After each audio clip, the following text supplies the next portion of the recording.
ప్రజల ఆశలకు అనుగుణంగా పనిచేస్తున్నాం. సుపరిపాలనలో తొలి అడుగు కార్యక్రమంలో ఎమ్మెల్యే బండారు పాల్గొన్నారు.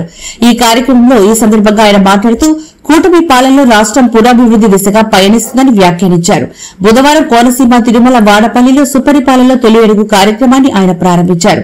ముందుగా ఆయన వెంకటేశ్వర స్వామివారిని దర్శించుకుని ప్రత్యేక పూజలు నిర్వహించారు.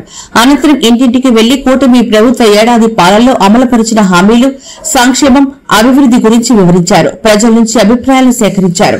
ఈ కార్యక్రమంలో ఆకుల రామకృష్ణ, కరుటూరి నరసింహారావు, కుసంపూడి రామకృష్ణంరాజు, కాయల జగన్నాథం, ఎరుబండిరాజు మరియు నాయకులు, కార్యకర్తలు పాల్గొన్నారు. రాష్ట్రం దెబ్బతిన్న గత 5 ఏళ్ల పాలనలో అడుగంటిపోయినటువంటి రాష్ట్ర అభివృద్ధి ముందుకు తీసుకెళ్లడం కోసం కాస్త సమయం పడుతుంది.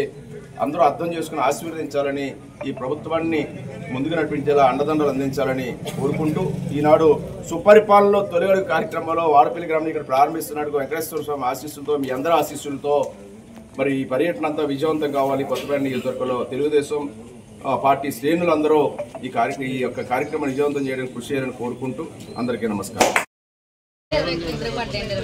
20,000 పడ్డాయా? మీ పిల్లలు ఎవరున్నారు తెలిసిన వాళ్ళు? పడ్డాయి డబ్బులు పడ్డా?